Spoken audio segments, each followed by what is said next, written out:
Good afternoon, everyone, and thanks so much for joining us today. I'm Sumeet from EyeSee, where we help brands evaluate their innovation products and packaging design through best-in-class behavioral approaches. And I'm Anna Maria Maier. I'm the Consumer Insights Lead at Yoplait, and my mission here is to understand why consumers behave in the way that they do, what are their needs, what are their motivations, and how could we best address these with our existing products within the portfolio and also any new offerings. Thank you very much to Esomar for having us, and thank you all for joining us. Now, today we will like to share with you a story about growth, about innovation in packaging, and about how behavioral research and AI can work together to support that better innovation decision process. I want to start off with a simple idea. Across many categories, products do not usually fail overnight. More often, they slowly become less relevant because people's lives and routines evolve around them. And this was the starting point for the work we are here to share today. The challenge was not that yogurt as a category had lost trust to familiarity. In fact, parents still saw it as healthy, reassuring, and appropriate for their children. Instead, the challenge was identifying where Yoplait's portfolio no longer fully fit modern routines and various consumption moments. At Yoplait, particularly for our Petit Filous brand, we identified a gap around convenience and on-the-go usage. Many of our existing formats were designed primarily for more static at-home consumption. They required a spoon, preparation, or a type of usage that did not naturally fit moments like school snacks or travel or eating outside the home. At the same time, parents increasingly wanted products that combined convenience with the assurance around health. And that combination was not fully addressed within our existing portfolio. And this led us to explore a pouch format as a way to better fit those occasions. Importantly, the idea was not to replace existing products. It was to create a format that could play a different role within our portfolio. And we also wanted to understand where growth would come from. Would the pouch simply shift existing buyers into a different format, or could it unlock new occasions and even reconnect with consumers who had moved away from the category? And that distinction shaped the entire project. To answer those questions, we focused on observing behavior rather than relying simply on stated feedback.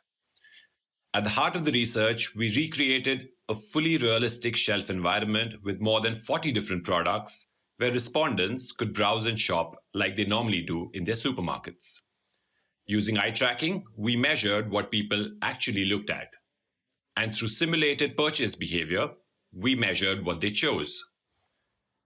Focusing on parents of children aged 2 to 8, we deliberately included both category buyers as well as category lapsers because we wanted to understand not only whether the format worked, but whether it could also contribute to incremental growth for the brand and the category. And we tested 3 different designs as directions for the Petit Filous pouch launch. One route focused strongly on emotional and playful cues. Another balanced emotional engagement with clearer functional communication and health signaling. And the third route used highly disruptive color blocking intended to maximize that shelf visibility. Yes, so one of the clearest learnings was that visibility and purchase are not necessarily the same thing. The disruptive route with strong red color blocking consistently generated high initial attention. Eye tracking confirmed that people noticed it quickly and looked at it more during the first few seconds on the shelf. But when we looked at actual purchase behavior, that visibility advantage did not translate proportionally into choice. And this became a very important learning for the project. Being seen creates opportunity. It does not define the outcome. When we looked at the strongest performing route, 3 factors consistently worked together. The first, not surprisingly, was health signaling.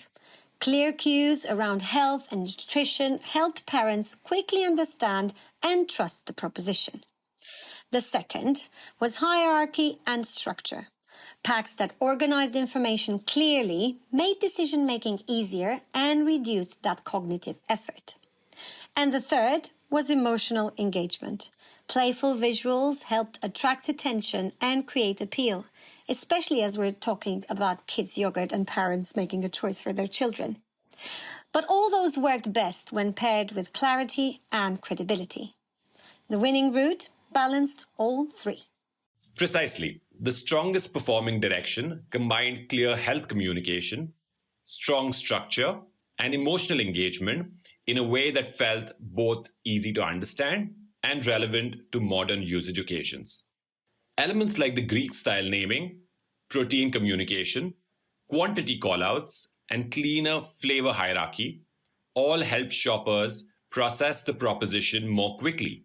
Importantly, this was not simply a better looking design, it was a format and a communication system that better matched the occasion it was designed for. And what we observed was that the pouch format addressed a need that was not fully covered within the existing portfolio. Rather than simply replacing existing formats for Petit Filous, it created additional value by opening up new consumption occasions centered around convenience and portability. This also strengthened the retail story because the innovation showed potential to grow the category rather than simply redistribute demand internally. Now, at this point, the story could have ended with the winning route identified through the behavioral study. We had already established which direction translated attention into choice most effectively, and we had a strong understanding of the role that hierarchy, health communication, and emotional engagement played in driving performance. But in reality, packaging development rarely stops immediately after research. Once a direction is selected, the design continues evolving through creative refinements, stakeholder feedback, and preparation for launch execution. And that is exactly what happened here as well. Some elements became more expressive. The strawberry visuals became more dynamic as well as energetic. Certain communication cues also evolved. The overall pack gained a slightly more playful and emotionally engaging execution compared to the original test version. And naturally, that created an important question for us. Were these refinements strengthening the original reasons that the design won? Or were they potentially moving the pack away from the behavioral drivers that originally made it successful? And that became the perfect opportunity for us to evaluate the designs through Paxi.ai. Before diving into the results, let me briefly explain how Paxi.ai evaluates packaging performance. The platform is built around the same behavioral principles that we use in our live shopper research. Importantly, it is not designed only to measure salience or visibility, because as we saw already in the study, visibility alone does not necessarily translate into purchase. So instead, Paxi.ai evaluates packs across what we call the attract, engage, and inform framework, which also mirrors the natural role that packaging plays within the shopper journey. First, the pack needs to attract attention in a competitive environment. Next, it needs to emotionally engage shoppers and create positive reaction. And finally, it also needs to clearly communicate the proposition in a way that reduces cognitive effort and supports confident choice. Each of these three pillars combine predictive behavioral models trained on large-scale human datasets, allowing us not only to score performance, but also to diagnose where designs are succeeding or struggling. And what made this case particularly interesting was that we could compare these AI outputs directly against a live behavioral study that had already been completed using eye tracking and simulated purchase behavior. And that gave us a unique opportunity to see whether the AI surfaced the same strategic patterns we observed in real shopper behavior. The first dimension is attract, which focuses on visual stopping power and the ability of the pack to capture attention in the right way. This includes predictive visual impact, attention retention, and the visibility of key communication zones such as branding, imagery, claims, and visual hierarchy.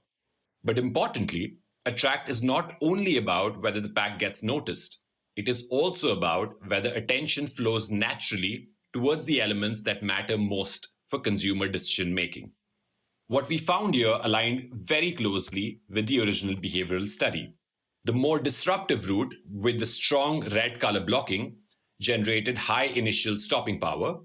It immediately stood out visually and successfully captured early attention. So, in pure visibility terms, it performed strongly.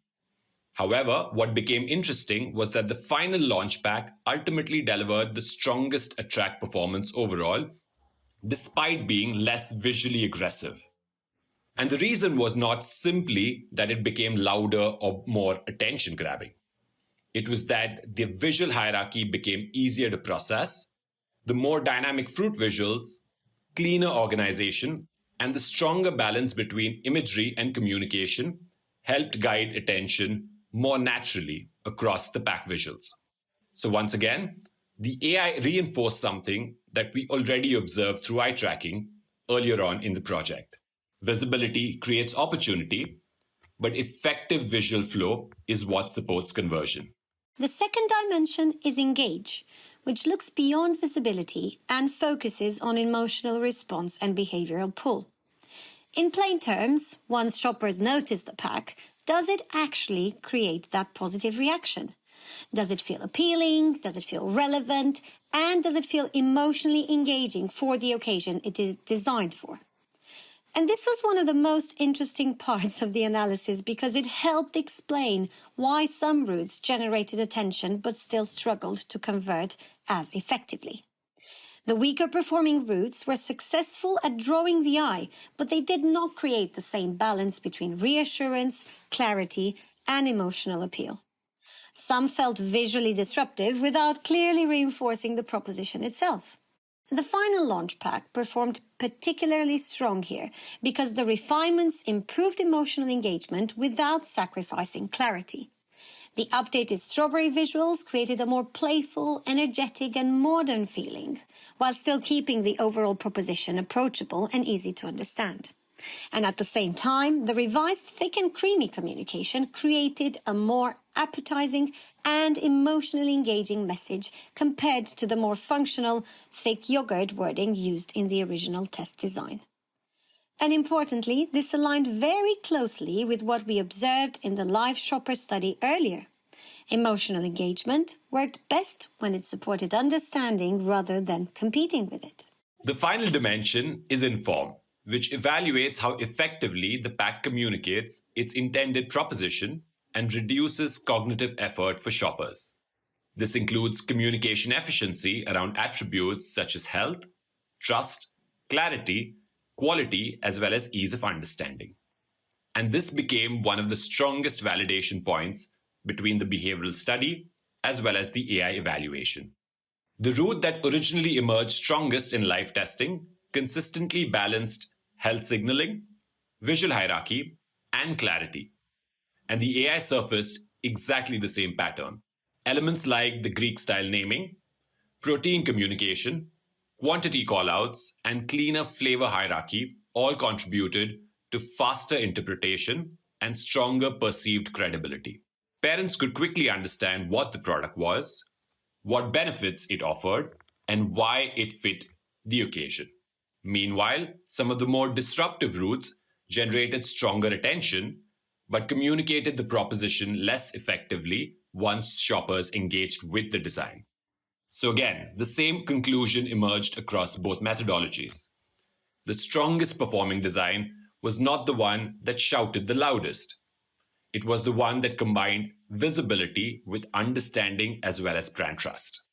Now, when we looked at those results holistically, the alignment between the behavioral research and the AI evaluation was remarkably strong. The same route that outperformed the alternatives in the live shopper study also emerged as the strongest strategic direction within Pexi AI. And once the final launch refinements were introduced, the performance improved even further. That was especially important for us because it validated that the later creative optimizations strengthened the proposition rather than diluting it. The refinements increased emotional engagement and visual impact while preserving the clarity, the structure, and credibility that originally drove parents' choice. So rather than simply confirming one isolated metric, the AI reinforced the broader behavioral study behind why the design worked in the first place. And for us, that is probably the most important takeaway from this project. AI worked best not as a replacement for behavioral research, but rather as an extension of it. The live shopper study helped identify the strategic direction grounded in real consumer behavior as well as realistic category context. Paxi.ai then helped validate refinements, confirm broader behavioral patterns, and accelerate confidence around the final launch execution. Together, they created a much faster and a more informed innovation workflow. Because ultimately, successful packaging innovation is not just about maximizing visibility alone. Rather, it is about building propositions that fit real life, communicate clearly, and convert attention into choice. So to wrap it up, we would like to thank everyone for joining us today. Again, a big thank you to Esomar for having us. We do hope you found this session insightful and inspiring. And just one ask from us, please do follow up with any questions and we will get back to you as soon as possible. Thanks so much, Anna, for the wonderful partnership on this project. And thanks so much, everyone, for joining today. Have a great day ahead.